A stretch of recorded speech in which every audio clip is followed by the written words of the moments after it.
Local. Balanced election coverage. This is WEAU 13 News. The path to the White House runs right through this state. And with your help, we will win in November. We are going to win. This is going to be the most important election in the history of our country. This race will be won going through Wisconsin and going through some of these counties. From Wisconsin, we're going to send a message. And that message is, we're going red, the country's going red, and we're going to win in November.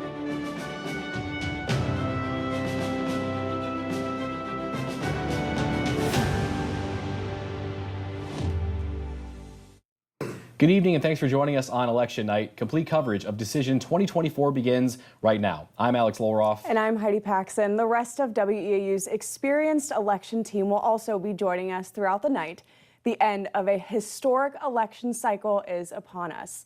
Voters in battleground Wisconsin headed to the polls today to decide our nation's next commander-in-chief. On to the race for the White House. Voters across the country deciding whether the 47th president of the United States will be the first woman to hold the office. That's 60-year-old Democrat Kamala Harris, the current vice president, former senator, and former attorney general of California. Or will it be 78-year-old Republican Donald Trump, businessman and former president, the first to be convicted on felony charges? The most recent Marquette Law School poll showed only a 1-point difference between the two candidates. Let's take a look at the latest election results that we have right now. It's showing Donald Trump at 53% and Kamala Harris is at 46%, trailing behind him. And in the presidential race, it's all about the electoral votes. Each state gets as many of those as it has senators and representatives in Congress, and Washington, D.C. gets 3 votes for a total of 538. Now, to win the presidency, you need a majority, which is 270 electoral votes. Wisconsin has 10 electoral votes. At this time, Donald Trump leading in the electoral vote category, 214 to Kamala Harris's 179. Sensing an opportunity here in swing state Wisconsin, Republicans are looking to unseat Democratic incumbent Senator Tammy Baldwin, who's held office since 2012. Her challenger is GOP nominee Eric Hovde, an entrepreneur born and raised in Madison. This Senate race has been one of the most closely watched races in the country, as it's critical for Democrats who are clinging to a 51-49 majority in the Senate. The Democrats are defending 23 of their seats. That's compared with just 11 seats that Republicans hope to keep in their column. If Hovde wins, Wisconsin will be represented by 2 Republicans in the Senate for the first time since 1957. In true Wisconsin fashion, this has been a mostly close race. The latest Marquette Law School poll found Baldwin leading amongst likely voters, but only by 2 votes. Now we're taking a look at those results. It is neck and neck.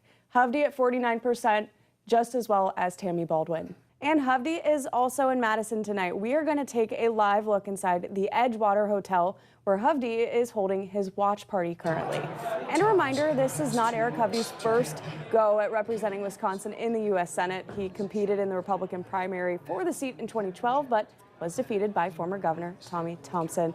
We are going to continue to monitor those results. As you can see right now, his watch party going on as people are patiently waiting for those results to roll in. It was just 2.5 weeks ago that Baldwin and Hovde went head-to-head on the debate stage. In their back and forth, each candidate accusing the other of playing fast and loose with the truth, both on the campaign trail and during the debate itself. Alex spent some time fact-checking several claims made by both candidates, and now he's going to go over a few key takeaways. That's right, Heidi. We're going to start with some claims made by Senator Baldwin against her opponent, Eric Hovde. During the debate, Baldwin claimed Hovde is 100% opposed to abortion rights. Now, that is mostly false. In 2012, during his U.S. Senate campaign, Hovde did say he was totally opposed to abortion rights, but he changed his position this election season, saying he supports exceptions for rape, incest, and the life of the mother, and believes abortion is a state issue that should be settled via referendum. Thank you, Alex. I'm here with John Frank, and there are different things to watch for when it comes to Wisconsin and the presidential race. And John, what are we looking at and for in this part of the state? Well, it's still early in the evening as far as counting the ballots are concerned, and what we want to look at is a number of counties, where in 2012 to 2016 they switched from Democrat to Republican, and a number of cities and villages and towns that were close in the last election. And what we looked at, because this is very important to Donald Trump, because even though he lost in 2020, he actually increased the margin of victory for himself here in West Central Wisconsin in 2020 by about 2.5%. So we have to make sure if he wants to win tonight, he's got to at least meet that margin. Thanks, Judy and John. In another high-profile race, Republican incumbent U.S. Representative Derek Van Orden is being challenged by Democrat Rebecca Cook for Wisconsin's 3rd Congressional District. The 3rd Congressional District covers most of western and parts of central Wisconsin, and Rebecca Cook is now speaking live, so we're going to go live to Cook's watch party here in Eau Claire. People from here in my hometown of Eau Claire. So I just want to thank you all so much for being here tonight and for your truly steadfast support of this campaign. So give yourself a round of applause. So we are in a neck-and-neck race right now. And you just heard there from Democratic challenger Rebecca Cook. Here are the latest results in this race right now, with 65% of the votes in. Derek Van Orden holding the lead right now at 52% of the vote over Rebecca Cook's 48%. And as we continue our team coverage of the 3rd congressional race, WEAU's Daniel Gomez is with the Van Orden campaign, and Kim Leadholm is with the Cook campaign. Cook is in Eau Claire tonight, as you just saw, while Van Orden is in La Crosse. Before we get to our reporters in the field, Van Orden addressing the crowd around 9:15 tonight. Let's take a listen. Until you stand up here, you don't understand how much you owe people, and we owe you everything. And when we win tonight, it's your victory, it's not ours. Now we're going to go to WEAU's Daniel Gomez for a live look at what's currently happening at Van Orden's watch party at the waterfront. Hey, Daniel. Hey guys, so yeah, you just heard from the congressman there. He is showing gratitude towards his supporters.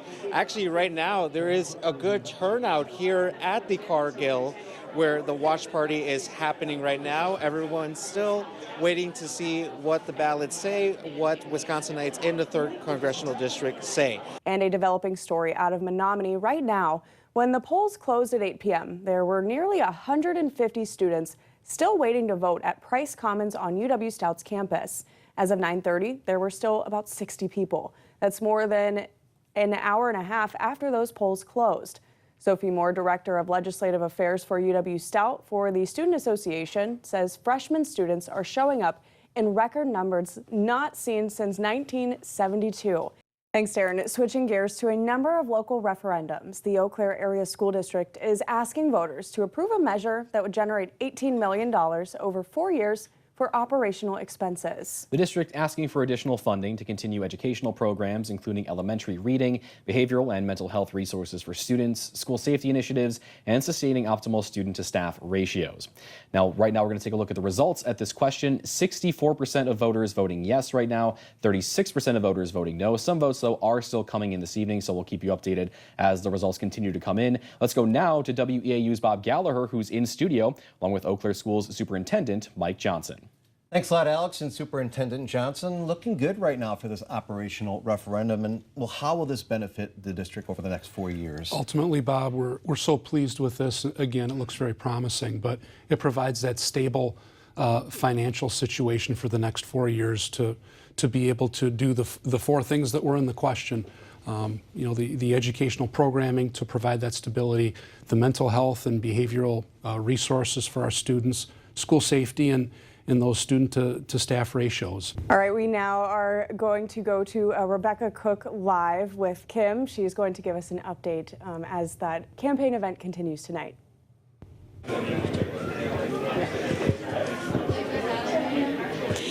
Hey, Alex and Heidi. Yeah, the watch party for Rebecca Cook is still underway. There's a lot of excitement and optimism here in the room. And joining me now is Cook herself. So, Cook, talk to me about how you're feeling today. We're feeling energized and excited. I mean, I think there's still a lot of outstanding votes to be counted, and we've done a lot of work across these 19 counties, and I'm really, grateful for the support of both my team and volunteers from around the 3rd, and about the outcomes that I think we're still feeling really optimistic about being able to flip this seat. Wisconsin's new legislative maps are playing a big role this election. Next to me is a look at the newly drawn state Senate districts.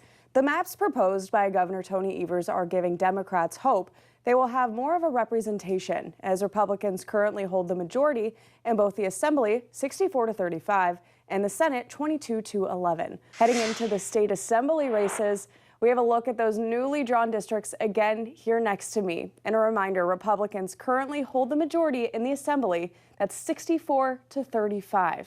Starting with District 91, the district covers a large portion of Eau Claire County and parts of Chippewa County. Democratic incumbent Jody Emerson is running for re-election. She assumed office in 2019. Her current term ends in January. Emerson is defending her seat against Republican Michelle Skinner. Skinner was a chair on the Lake Altoona Rehabilitation and Protection District. Most recently, she was elected in April to be on the Eau Claire County Board of Supervisors.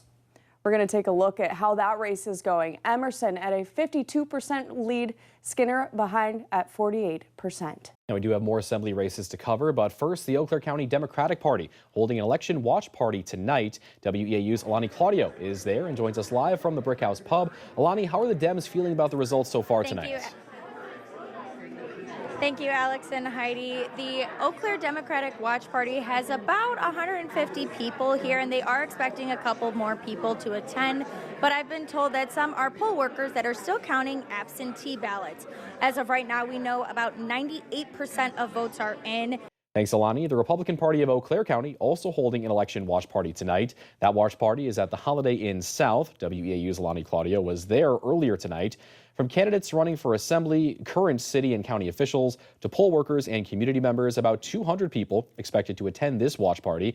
And officials with the Republican Party of Eau Claire County say they're excited to see the results come in and are hopeful candidates in their party win their races. We're very optimistic. Our party and our volunteers have been out in support of all the candidates, from President Trump all the way down the ballot to our state house races. They've been busy knocking on doors, campaigning, doing everything they can to promote our candidate.